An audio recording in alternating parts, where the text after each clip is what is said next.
a star, but only strictly where I'm famous. I'm in this for the longest haul, like we'll see where it takes us. I'm throwing back these double shots like whiskey here is weightless. Cause this career I chose was even riskier than Vegas, yo. Hello, everybody, and welcome back to another episode of the Colby Rebel Show. I am your host, Colby Rebel, where my goal is to answer those questions or make those connections. But tonight, we have a very, very special episode on hand where I am so excited to have one of my very, very dear friends, an amazing psychic medium and teacher in the studio with us to talk about spiritual connection and to do a few live readings on air. So be sure to put your question or connection in the comments, and we may choose you for that free reading, which is super, super exciting. Couple things coming up that I want to go into before I bring on my amazing guest is the East Coast tour. So I will be leaving next week for New Jersey. Very, very excited. And on Sunday, we will have the Dinner with Spirit. So this is really fun. I've been doing this. I just looked. I've been doing it since 2017. I think we didn't do it 2020, but every year we've done it. So very much looking forward to coming back to New Jersey, seeing my family and friends, but mostly to see you and connect to your loved ones in spirit. So these tickets here are available on the website. Go to events and you'll see all the events right here. And then, of course, I am heading up to see Reverend Joe Shield at the Journey Within. Also, a favorite of Lauren. So this will be really fun to have a chat about this. But Lauren knows Joe very, very well. Joe and I are teaching a workshop, taking your spiritual practice to profession. And this is really, really a powerful workshop. It just is really great to help people, decide to leave that 9 to 5 and serve spirit full time. And then, of course, we are going to do an evening of mediumship at the Journey with them. So that is our journey leg. But I now want to focus on that beautiful Cape Cod region of our country with the beautiful fall. And so with that, again, I want to take a moment to bring in, you all know her, you all love her, you've all seen her, Lauren Rainbow. Hi, Lauren. Hi, Colby. Oh my God, what a fabulous introduction. That's so sweet. How are you? I'm doing good. Like you said, it's fall here in New England and we are enjoying, warm weather and beautiful colors. So it's my favorite time of year. It's so exciting, isn't it? And I'm so excited to reunite with you. I feel like it's so effortless when we are together. I know, and I'm excited to have you back here in New England. I can't believe it's almost been a year. So this is going to be fun. I know. But, it is very exciting. It is such a welcoming area. So I think that is, definitely one thing is I love the people there. I found everyone to be so warm and loving and the hospitality. Oh, my gosh. We have to go back to that old restaurant. Remember that? Oh, yes. I don't know if we'll be near it again, but we have to go there. We'll make it work because, that's one thing New England has is really old hotels with really old, cool taverns and places here. And, it's just a magical time of year. And it's going to be near Halloween. So, all that spirit is going to be all up in there. Absolutely. And I think if there's one thing, maybe it's because of Salem, Mass here, but I think people, hear Halloween and that time of year with the pumpkins and pumpkins is everywhere right now. Pumpkins and mums and beautiful colors. It is so spirited. Oh, yeah, it's amazing. So I'm very excited to kind of go in there and really feel the energy. We should do like a little live while we're in one of the places. Just just feel the energy. What are we feeling? And to kind of check it out. That will be really, really fun and exciting. But yeah, so I wanted to, gosh, we have a lot of people jumping in here. Hi, Brooke. Hi, Cassie, Josephine from New Jersey. We've got Yvonne from Northern Cal. We've got Joe. Everybody's in the house. So a lot of people popping in. So if you guys want a reading or have a question, put it in the comments and we will see where we are drawn. That will be a lot of fun. But Lauren, a lot for me recently and something I know that you are very, very passionate about as well is spiritual connection. And what does that mean for us, right? Yeah. Because I think it could mean a lot of things for a lot of different people. But, I know spiritual connection is really important. I feel like it helps us have that growth. It helps us be able to tap into our own higher self and our own loved ones on the other side. And I believe it to be a beautiful practice. And I know you do a lot with traveling with it as well, Yeah. kind of sharing that spiritual connection internationally, worldwide. But, tell me a little bit about what you believe spiritual connection is, how we all can connect. What can we do to kind of make that connection stronger? Yeah, I think what a great question, because I think we think of mediumship, especially as we both work a lot with the spirit world, being, about connecting with the departed loved ones. But I feel like being spiritually connected is so much bigger than that. It's about having a deep connection with your own inner wisdom, your own inner intuition, and also connecting up with that higher source of love, the divine light, whatever it is that you want to call that higher energy that is available to us. And, Yeah. having that spiritual connection is also about creating more flow, more grace, and being able to live an intuitive life. And I think Colby, you and I both love the magic that happens when we allow that spiritual connection to not just be about a working moment, but a lifestyle that we live. And to Yeah. me, it just brings so much grace and so much amazing, mystery and uniqueness to the work that we do, and just a lot of fluidity. So I just, spiritual connection is everything. Yeah, and I believe too, it really is a part of our daily practice. And I do know a lot of people take the time to meditate, which is wonderful to do that.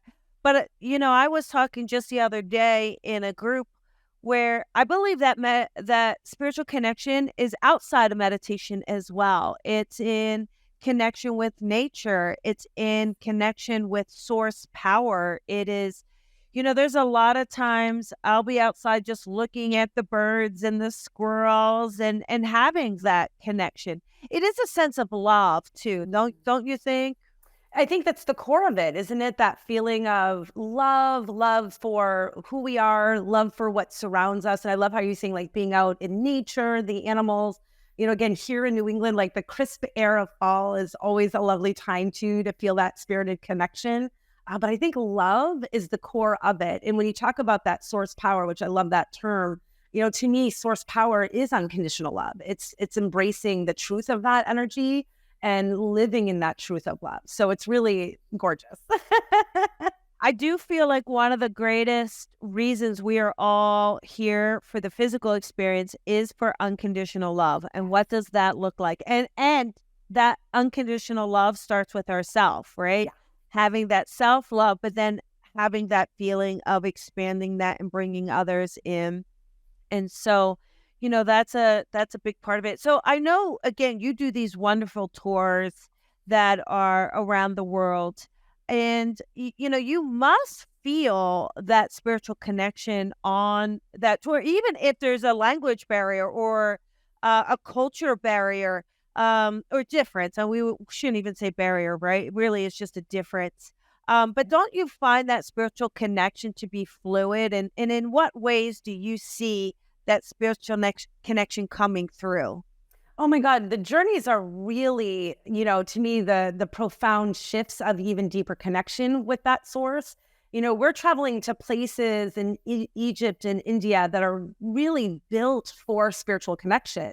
When you're going to these old temples or you're going to sacred lands that, different cultures have created their own space of worship or divine connection, you're almost stepping into these really imbued areas of spirit and that have been literally built for connection. So like when you go to the Great Pyramid, for example, it literally is that ascension energy to that higher, place, that source power. So to me, or Peru, when you're, in the Machu Picchu and where the shamans have, created ceremonies for generations. And India is really full of still living traditions that have thousands of years history of spiritual connection and divinity. So when you walk to these places and you really put yourself into these sacred ways or into these, sites that have that been built for that, you're almost magnifying that connection. And to me, I think these journeys really help create a space to kind of light that fire in you even more and create more of that passion in your life. Where is your favorite? Do you have a favorite place? There's been so many. I mean, I'll say quickly on a heart level, I've been called to Egypt my whole life, and I think it's really profoundly powerful still. India is just what I love about India, and it's also like a soul. I always say Egypt's the heart of the world, and India is the soul of the world, the two biggest ones. And some of these we've been called to as young children or in our youth. But India, to me, what I love the most about there, like I said earlier, is you're walking into ceremonies where, hundreds of Hindus are coming to the Ganges, the sacred river, to pray every day still. And you get to sit in that and chant with them. And to me, that's probably, when I go to places like Haridwar, India, which is an old, ancient city, or Varanasi, the oldest, holiest city in the world, you're really just like stunned by the traditions that still live there. So I don't know if I have a favorite, but some of the most powerful places I'd say I've been is Varanasi, Machu Picchu. My favorite place in India Egypt is Karnak, where Sekhmet Temple is, so each country has a favorite. It's kind of like trying to choose your favorite child. We're not supposed to do it. It's really, really hard. And the idea of even learning to find and explore more places, these are me that I've had a lot of profound shifts. Experience. Yeah. Yeah. In England, I've been to a few times in places like Stonehenge or Glastonbury. I mean, you go to that area, and Glastonbury is one of my favorites because it's just got a lot of divine mother energy and a lot of holiness about it. So there's so many in the world to explore. It's gorgeous. Oh, I love it. I love Suzanne's comment here. She says traveling to those sacred places must be life-changing, and then to meet so many different people in the world. And that's true. Well, that's how you met your soulmate. Husband. I've been doing journeys for so many years before I met my partner in 2017. Wow. Wow, that long ago? It's been that long ago. And, you met him when I started Dinner with Spirit. Yes. Isn't that crazy? And now we've been married 2 years. The last thing I really thought a journey would ever do was produce love. And, I let go of the idea of finding that. I was just here to do the work. And then I get off a plane and run into him. And so the rest has been history. Yeah. Just wanted to make sure dead smack. You can't miss him. You can't miss him. And he was our guy. He had a sign for you, literally. Literally. He actually did. But it was Lauren. Pay attention to the sign. Exactly.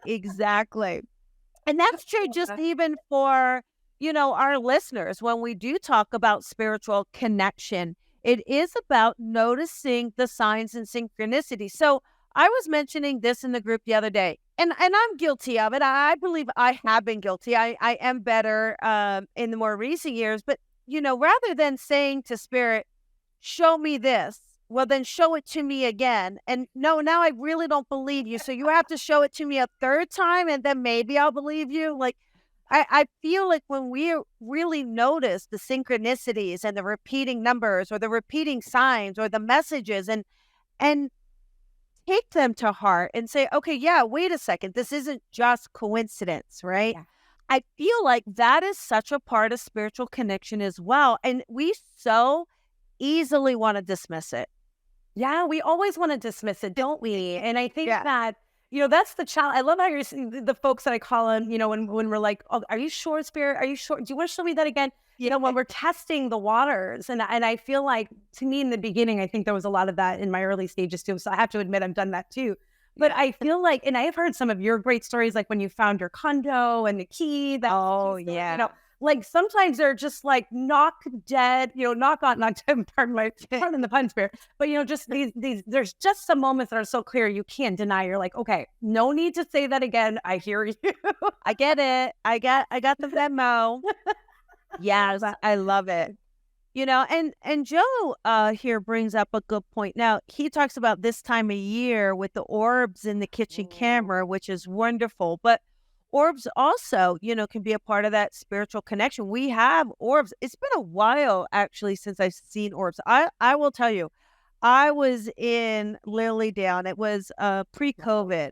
And oh my gosh, I was in that hotel because I was teaching, and my room was filled with orbs. They were loud, proud, and unapologetic about their presence. I was just like, okay, do I even need to be here? You all just having a party without me. I know. I love seeing orbs, and I feel like way back almost 20. This is where I date myself in the work. I remember 20 years ago, one of the first times I ever saw a picture of orbs. I was in a situation where a friend of mine was building a metaphysical center here in Manchester, and somebody took a picture inside the space when it was being built, and the orbs that were there were like, oh, the energy is coming. It's so exciting. And I know it was over 20 years ago now. So it's really fascinating to see spirit being more and more present in our lives and doing things like that to show that they're with us, not only energetically, but visually. So I can't even wait to see what another 10 years of this work is going to show us. And really, even with that being said, with the way technology is advancing, and I find it phenomenal. Like, I would absolutely volunteer for someone to hook up some little plugs. Oh, please, totally. Right? And show what is happening on the inside. Explain it to me. But I would guarantee there is a physiological change when we are making that connection. Yeah. And I know our good friend Joe, who you're going to be seeing soon as well. Yes. He's done that. And I remember the fascinating story that he was told and, about being in that situation. And, I've actually been with the medium as well before. God, I think we were in Virginia Beach, getting ready to go to Edgar Casey School, ARE. And I got to sit in the room while he was being hooked up and to go into a meditative state. And it's in my mind, I'm going, please pick me too. But yes, to see that the mind is really able to track what is going on here. And I think give a little bit of real science to this work now, which is what I'm loving. We're starting to see science is trying to show that there might actually be something really happening, and gives people a little bit more evidence to this. So I think that is amazing. And yes, I agree with you. Hook me up. Let's go do it. I know it is very exciting to see, but I know for me and you as well, when we are connecting to the other side, it is truly palpable. I think that's the one thing that is hard for us to explain. We may see spirit, fear spirits, see those mental images, know things, but it literally is so real. It is so real for us. And I think when you say something or bring something in, or even more fascinating, your body naturally does something that your recipient totally connects to the loved one in spirit that you don't know, you haven't seen them. And I feel like that is such a beautiful validation that, yes, this is real. We are on to something. And, I don't believe there is death, right? I believe, it's interesting too. I believe, and I want to hear your thoughts too, is so how helium will get the balloon to kind of lift off, or we have the rocket ship, right? And we need it to drop off, and then the rocket soars into space, right? It is the endpoint that keeps it into the Earth's atmosphere. I believe our physical body is that. It keeps us in the physical. It keeps us anchored. Once we pass away, the soul soars, right? The body is not needed, but our soul is all around. Our soul is everlasting, which is why they love to just walk around and chit-chat. They're And I agree. And I don't want to be, I hope this isn't a morbid thing to say, but, I remember being with a parent when they were passing, and you could feel the soul leaving. And you could sense when the soul has left the body, you can sense that the energy of life isn't there anymore. Yeah. So to me, I think that was one of the most sad, weirdly sad, but in a good way, powerful moments of realizing like we are separating from the physical, because you can sense that when you're near somebody who's departed. But what I love about that too is, and this is my philosophy, and I'd love to hear yours on this. I don't know if this is the real existence for us. I think the other side is the real existence, and we're here on vacation. I know sometimes for those of us who have gone through this, you're probably going, Lauren, is this really a vacation? But I mean, for me, I think this is where we learn, where we grow, where we excel. But I don't think this is our natural home. No. We think, here's the deal, right? We get here and we have this experience, and we think, if I'm being generous, it's 100 years, right? More likely, the average is probably 60 to 70. And we think it's so long. Okay, I feel like this is a blip. This is preschool. You're done. And then you get to and you're like, oh my gosh, that's all I did. That's all of that was only that. But I also believe that it is about love and pure love and connection. And, that is why we are all here. And I do believe, and I really hope, I'll tell you, Lauren, I hope we are right, is that we do get to reconnect with those loved ones on the other side, that there is this beautiful gathering. I believe that there is, they show me, and I know they've shown you that when someone's who's there, oh, your mom was with them when they were passing, or they're not alone. And, I don't feel like all of us who do this work, and others who don't even do the work, who also have experienced it, right? How many listeners have heard a parent passing saying, oh, my mother's here with me, or talking to their father, or talking to a brother, or, so there's enough, I think, evidence that says, okay, wait a minute, like, this party continues. If I could share just a real fact, I may have shared this before with you, Colby, but when my grandmother passed a few years ago, who wasn't necessarily the biggest believer in this work, and I remember she had a near-death experience before she finally transitioned. And I love telling this story because I used to pray to, Spirit, that please, I just hope she gets it one day, whether that's here in the living or in the spirit. Just let me know that she gets it one day. And so she had a near-death experience. And when I visited her in the hospital, she ushered the whole family out and said, I need Lauren. And then when the door was shut, she goes, okay. So I got to the other side, and she calls it the meadow of light. I was in the meadow of light. I met your grandfather, and I need to come back and tell you that we're all going to be okay. I'm going to be okay. And she was like lit up. But the other thing I couldn't get, I was so fascinated by when she was telling me this, she was glowing like God was with her. And she just kept saying, like, we're all going to be okay, Lauren. Don't worry about it. We're all going to reconnect. We're all going to be okay. And I'm like, I can't believe I get to witness this from the living, And it was such a blessing for, someone who just she was a faithful woman, but she didn't understand the work that I was doing fully. And to have that moment where she was just like, I still can't get over the glow, just this life in her at 92 years old. And it was extraordinary. So I always say, from the words of a woman who did not believe in this stuff, I got to hear right from the horse's mouth. my grandmother, this was a few years prior to her passing, but she said she didn't, and then she started to, but prior to her, she was like, I don't know how she does what she does, but there's something to it. There's something I can't. So I definitely feel like, and then prior to, she was getting more and more experiences. But I remember she was, had just come out of the hospital, and she had talked about dying, and I said to her, well, at least I'd get to still talk to you, Graham. And then she said, well, yeah, it's great, but I'd still like to talk to more than one family member. And I was like, oh, okay, well, thanks. Oh, I feel so special. But you know what is fascinating, since her passing, which is, we're almost at the 2-year anniversary. And since her passing, I cannot tell you how many times she has come to me in dreams. Like, unbelievable.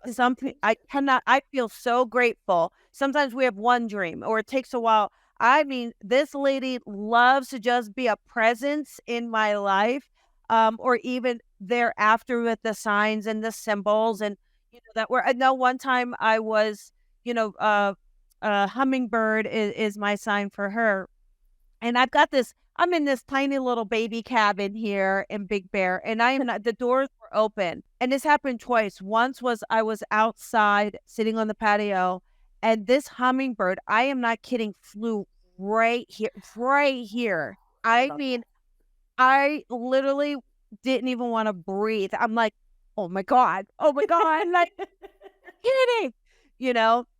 And then another time, I'm sitting, right where I am, right here, and the back door's open. The front hummingbird flies in, swoops here, and then flies out the front. So I was like, okay, I believe in signs and symbols, Jane. I got it.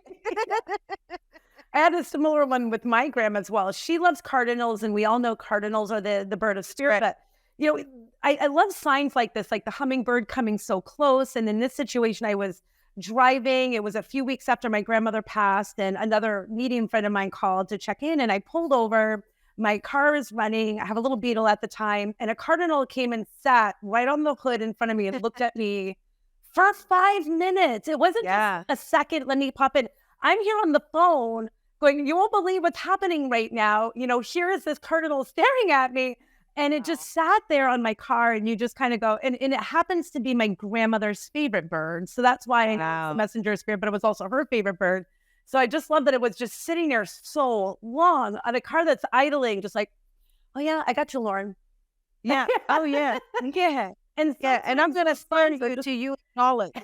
Yes. And that's what I love about some really strong signs from spirit is sometimes they're just like we talked about earlier, you can't deny them. It was just so crystal clear that in the middle, I think I was even parked at a car wash or something. I'm not even in the middle of the woods. I'm in the middle of the city at a car wash, and it's just sitting there. Wow. So crazy, though. It is very validating, though, isn't it? It is. I think it's important that people understand as mediums that, I think people think we get the spirit all the time.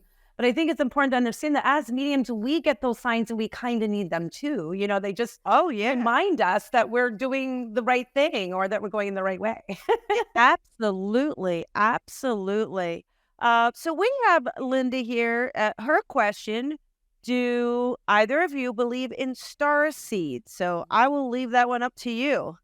Well, it's funny because as somebody who travels to these crazy ancient lands like Egypt, I think the starseed energy is something I absolutely believe in, and it's a huge philosophy, but here's how I would try to, bring it down into the simplest form. I do think that we all perhaps, and maybe this is something to meditate on, but I think every single human being is a starseed. I don't think that Earth is our natural home. I also would, and I think there's evidence to that.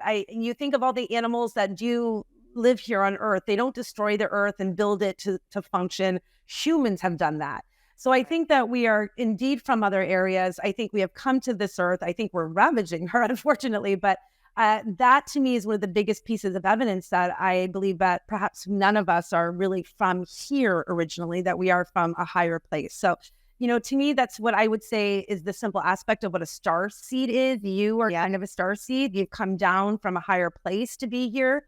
And again, I think evidence is, we are the foreigners of this planet because look at what we're doing to it to survive on it. When no other being or animal that lives on this planet does that to this planet to live. So I think we are indeed all starseeds. I hope that is a simple nutshell of a huge That's just simple. I love it. I love it. So Suzanne's got a great question. So do mediums ever get angry at humans and break that beautiful aura that surrounds them? You're always so positive, but on this side, stuff happens and sometimes it's like, will this never end? Suzanne, yes, I get angry. I have a temper. I can yell. I have been known to throw things. I am from Jersey and born this way. Yes, yes, yes. 100%. But, there's also reflection and there's also growth. So if I have that moment or I get upset, I at least try to learn and grow from it, or go, okay, well, why was I triggered, or where is that coming from? So I think that self growth is and self development is such an important part and journey of the medium. Just because you're a medium doesn't mean you're not allowed to be human and not allowed to have emotions and not allowed to cry. I mean, could you imagine saying, well, you're a medium, you can't be sad that a loved one, you can't grieve that a loved one has passed because you know they're okay? Or, yes, we feel just as much as everybody else. In fact, our senses are so heightened and our awareness is so expanded that we may feel more. And so, that is pretty diverse. I don't know. I'd love to hear if you ever get mad, Lauren. Oh God. Someone said to me, your last name is Rainbow. You must never have a bad day. And my answer to that is there's many colors in a rainbow. Yes. And I think it's that what a great question. And I think on the outside, I think what you're saying too is that mediums are spirited energy. We work with spirits. So I think a lot of us come across as high energy spirited people because that's the way we work. But don't talk to my husband about my temper.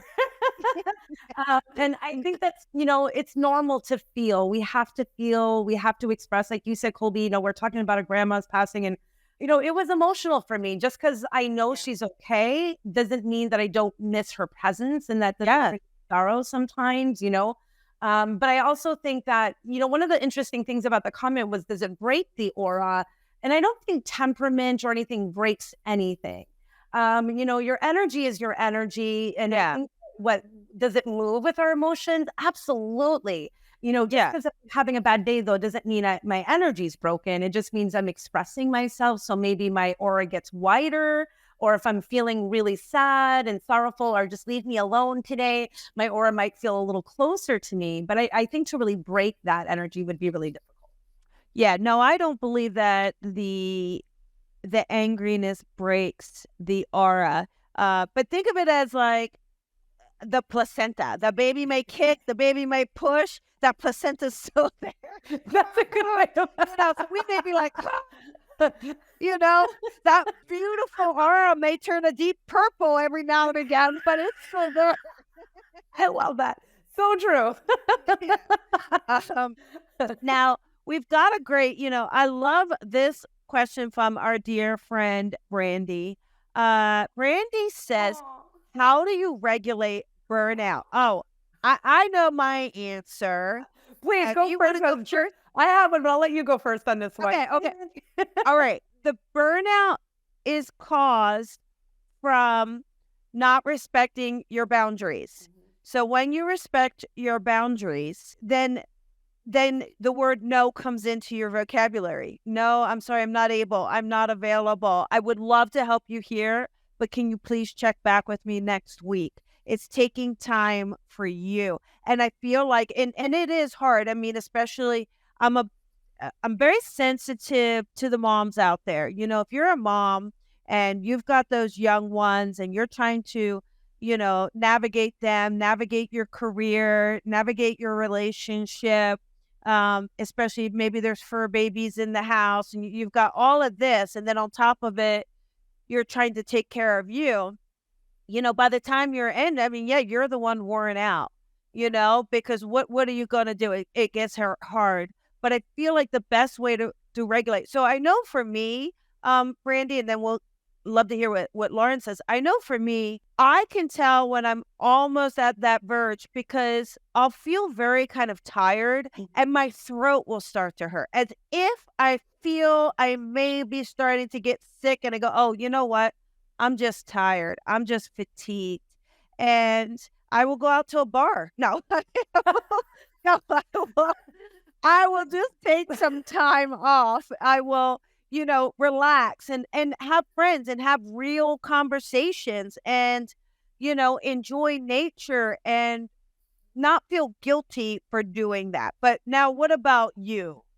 Yeah. And, we love Brandy. So thank you for chiming in. And it's funny that you're talking about moms and, people have a career, which we know she does as well. And, I think I agree that boundaries, especially with the human world, are extraordinarily important. People can put a lot upon us in their need. And a lot of times I feel like if I'm being pressed and my energy is not there, I'll have to often say to people, I want to show up better for you. So, let me come to this when my energy is best. The other thing about burnout too, Brandon, I'm curious if this resonates as well, is when we're doing the work and the volume of work that we do, we need to have healthy boundaries with. And I think that's a learning process and a constant adjustment.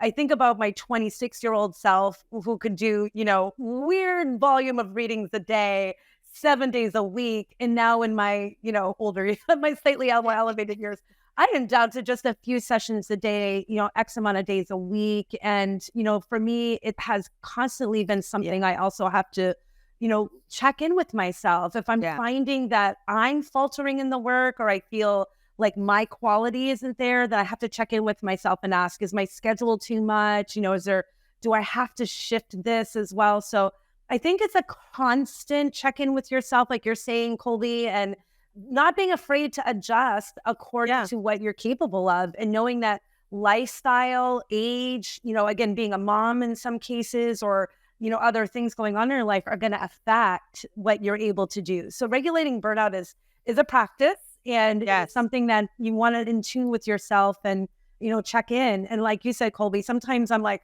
all right, I always like that the last 2 weeks of the year are, from Christmas to New Year's and a little bit before, that's my time every year. I never do any work at the end of the year because I like to close my year out with just me, and then rebirth into a new year as well in a freshest space possible too. So I love it. Those times that really help you. Yeah. And that's what, Brandy's saying, the boundaries are something she's learning and maintaining. So and we love you too. We love you too. Now, Sandra here. I love Sandra.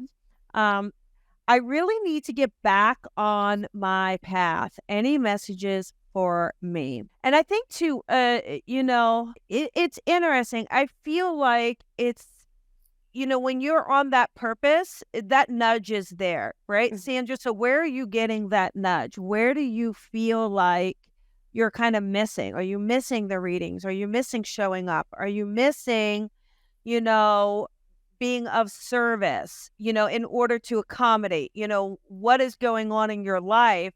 That ask yourself kind of like, where do you feel you're dimming your light, right? Because, where we're dimming, or why are you dimming your light?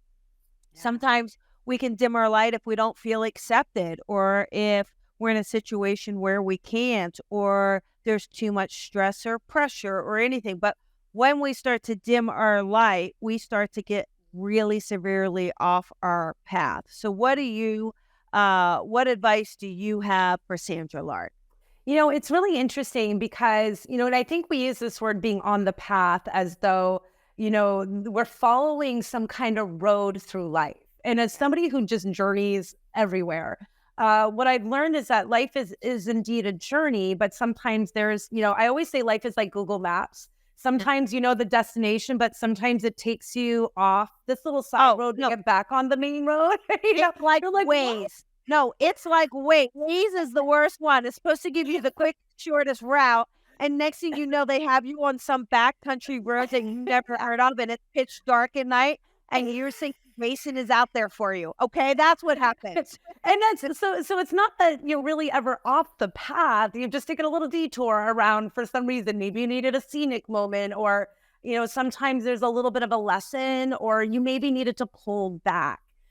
So I think the biggest thing for anybody who's experiencing this, and if I can just add that 2020 shift that we had now, what seems like a decade ago, is really creating more speed in our life. Time is shifting, things are moving faster. And I think we're just more sensitive to this need of purpose. I see so much more people, what's my purpose? What's my purpose?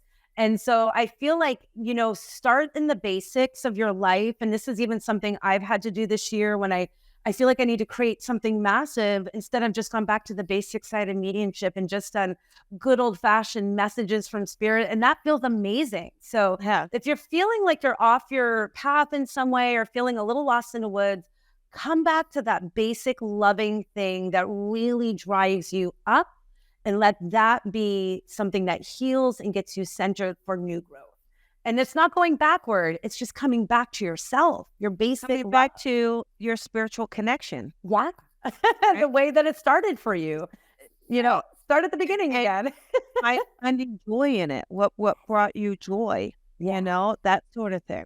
So, and Amanda says, speaking of being a working mom of 3 and being in the thick of it all, this amazingness and tiredness, I'm having a tough time deciding to stay on the path of a career. I go back and forth every day. It's interesting. I wonder if there's just some guilt, like because you're a mom at 3, do you feel guilty for doing something for you? Do you feel like you're supposed to be there and that this is your role and this is your job and that you want that career, but you feel guilty? Or if you're just too tired, that's a part of it. But yeah, it is guilt. So she is saying it is that guilt.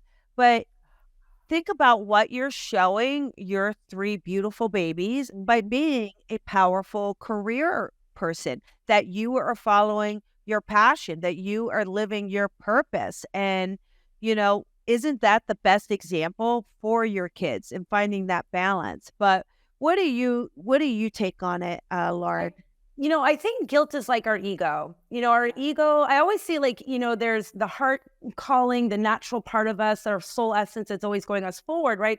And then we have the ego brain that's like, well, but, oh, should I? And I think guilt is just another voice in the ego that is really holding you back from something that you deserve for you.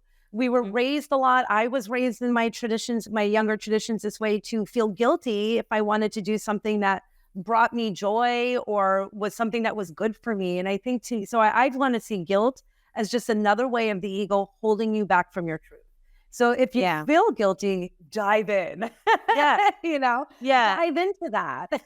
And I have a theory that all of our lower vibrational emotions are the ego, right? They are the ego. If you look at anger, frustration, depression, disappointment, even grief, right? Because from the spirit side, the passing is love. It's beautiful. It's light. They have returned to the universe.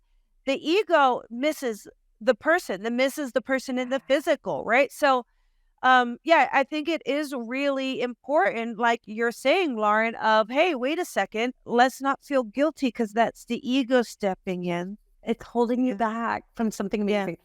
The last thing, if I can just throw a little tiny, I always say there's a little clause in there, but I mean, also think about it. In this particular case, like with Amanda, you're trying to do something for your well-being, yourself and your family.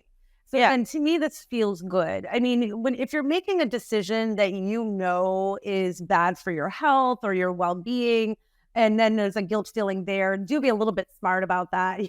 Like if you're diabetic and you feel guilty for eating ice cream, treat yourself once in a while. You know how to balance your sugar, right? But don't always go to that other guilty pleasure part where you're creating harm for yourself. And check in.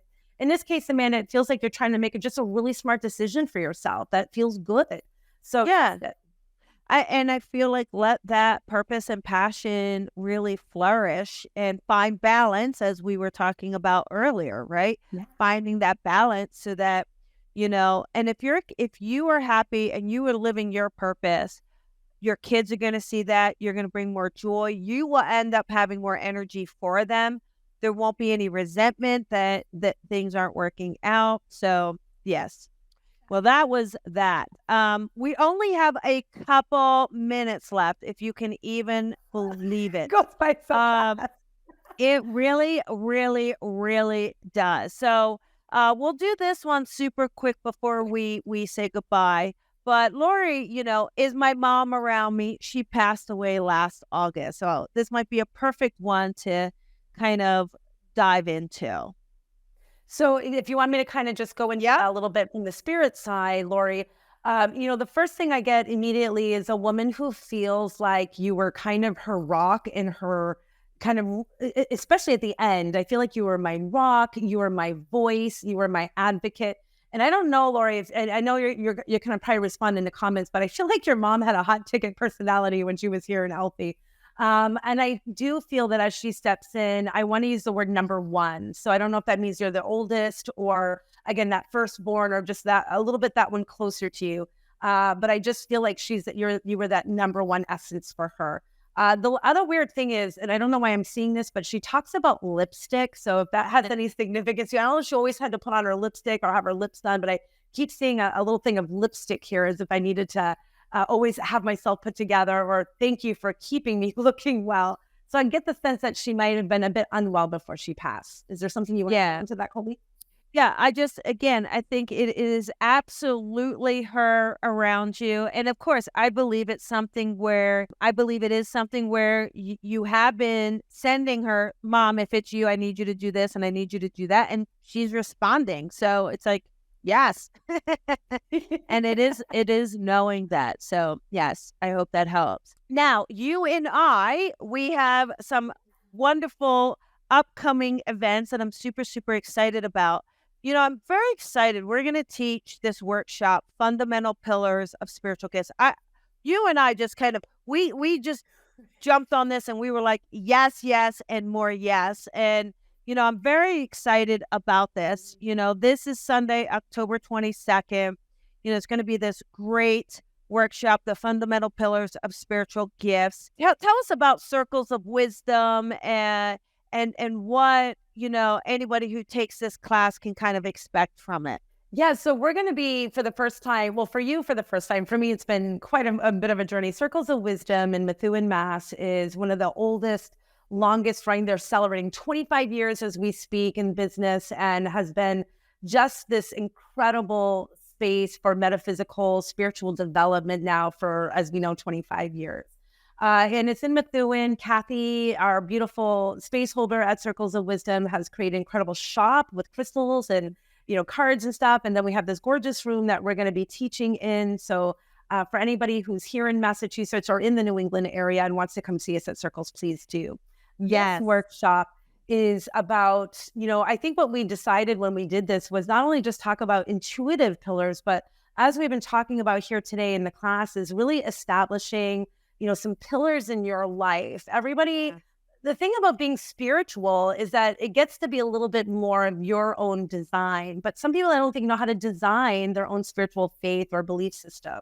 So I feel like what we're trying to create with this gorgeous program is how you can find what are the pillars that really center you in your life and help you create a spiritual path and practice from. So I'm really excited for that. That's gonna be fun. And like to the point tonight, if you find yourself out of balance or you find yourself feeling guilty, how do you get it back into the pillars to figure out which pillar is out of place, right?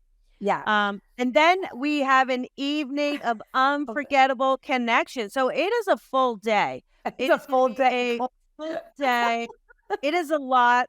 But we are, it's so great though, because somebody kind of get a ticket for the workshop, go grab dinner and come back for an evening of messages. So I know I'm very, very excited. We had so much fun last time we had an evening of messages. It was great. And we even had a great workshop experience. So I'm excited to work with you again and have you back here in New England. And I can't wait to bring you to Circles and see this amazing, gorgeous space. So yeah, it is going to be so great and really, really fun. And I can't wait to see you in just a couple weeks. So can't believe it. But I do want to thank you for being here, for joining me. I look forward to seeing you, look forward to seeing the leaves. I want to thank everybody. For any of our East Coast friends, come to the event closest to you. And Lauren, thank you so much. And I will see you in just a couple weeks. We'll see you soon. Thank you, Colby. Bye. Thank you for listening to the Colby Rebel Show. Be sure to follow Colby on social media at Psychic Rebel. And if you've enjoyed this podcast, please head on over to iTunes to leave a review to help Colby grow the tribe. Colby is an international psychic medium, teacher, best-selling author, and speaker. She is a master teacher of the Lisa Williams International School of Spiritual Development and is the owner of the Colby Rebel Spirit Center in Los Angeles. Visit colbyrebel.com.